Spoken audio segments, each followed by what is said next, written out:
ရေကြီးအမြောက်တပ်အနီးတိုက်ပွဲပြင်းထန်နေကဟောင်ဝေစာလက်နက်ကြီးများပါအေးအေးတိုင်းစီရမည်အေယာဝတီတိုင်းရေကြီးမြို့နယ်ငါးတိုင်းချောင်းမြို့မြောက်စမ်းရွာရှိအမြောက်တပ်အမတပ်344အနီးထိအေအေညွန့်ပူးပေါင်းတပ်များထိုးစစ်ဆင်လာသည့်အတွက်တိုက်ပွဲပြင်းထန်နေကြောင်းသိရပါသည်ပြီးခဲ့သည့်ဖေဖော်ဝါရီနောက်ဆုံးပတ်ကအမြောက်တပ်အနီးတိုက်ပွဲပြင်းထန်ခဲ့ကအေအေအီလက်နက်ကြီးပစ်ခတ်မှုကြောင့်အမြောက်တပ်အတွင်းမှစစ်ကောင်မရှင်တပ်သားအလောင်းများကိုဆွဲထုတ်ကဖိုးကားများဖြင့်တည်ယူခဲ့ရကြောင်းစီရေးတရင်ရင်းမြစ်ထံမှသိရပါသည်ယခုမတ်လဆန်းပိုင်းတွင်အေအေထိုးစစ်ပြန်လည်ပြင်းထန်လာပြီးအမြောက်တပ်၏ဟောင်ဝေစာနှုတ်လက်ကိုပါတင်းစီရမိထားကြောင်းသိရပါသည်လာပေါင်းများစွာတိုက်ထားတဲ့အမြောက်တပ်တစ်ခုလက်ဆက်တခါနေပြီးဟောင်ဝေစာနှုတ်လက်ရထားတယ်ဟုစီရေးတရင်ရင်းမြစ်ကပြောပါရဲ့ရခိုင်ပြည်ပေါက်တော်မြို့နယ်ကိုစစ်ကောင်မရှင်လေတပ်က Y12 အပါဝင် Jet Fighter 2 စီးဖြင့်ဘုံကျဲတိုက်ခိုက်ခဲ့ကြောင်းမြေပြင်သတင်းရင်းမြစ်မိလာထံမှသိရသည်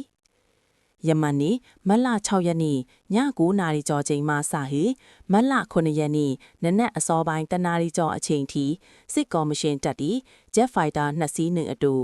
Y12 တစီးတို့ဖြင့်ဘုံအလုံးရေအများများကျဲချတိုက်ခိုက်ခဲ့ကြောင်းပေါက်တော်ဒေသခံတအူးကပြောသည်မနေ့ကည9နာရီကျော်လောက်မှာစစ်ကော်မရှင်လေတပ်က Jet Fighter 2 စီးနဲ့ Y12 တစီးဟာဓားကိုင်ရွာအနီးအနားကိုဘုံတွေအများကြီးကျဲချတိုက်ခိုက်ခဲ့တယ်။တညာလုံးမအိပ်ရဘူး။တလုံးပြီးတစ်လုံးအတွဲလိုက်ကြတာအရန်ကိုကြောက်ဖို့ကောင်းတာပဲ။ထိခိုက်ပျက်စီးမှုရှိမရှိကိုတော့မသိရသေးပါဘူးဟုပြောသည်။စစ်ကော်မရှင်ကရသေးတောင်နဲ့ပေါက်တော်မြို့နယ်ကနေရာနှစ်ခုကိုထပ်မံဘုံကျဲတိုက်ခိုက်ခဲ့တယ်။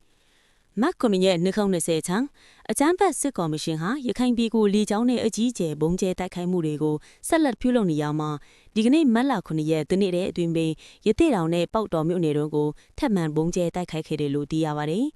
ဒီနေ့မတ်လ9ရက်ညနေ9:40မိနစ်40ခန့်မှာရသေးတောင်မြို့နယ်နွားတင်းကုတ်ကျေးရွာကို Jet Fighter တစီးနဲ့ဘုံလေးလုံးကျဲချတိုက်ခိုက်ခဲ့တယ်လို့ညနေ6:00ခန့်မှာလေပေါက်တော်မြို့နယ်ငပီကျွန်းရွာမှာကိုရော့ကတ်နှလုံးငပီကျွန်းတရက်တော်ကိုရော့ကတ်ဒုံတီနှလုံးအသီးသီးပစ်ချတိုက်ခိုက်ခဲ့တယ်လို့သတင်းရရှိပါနေ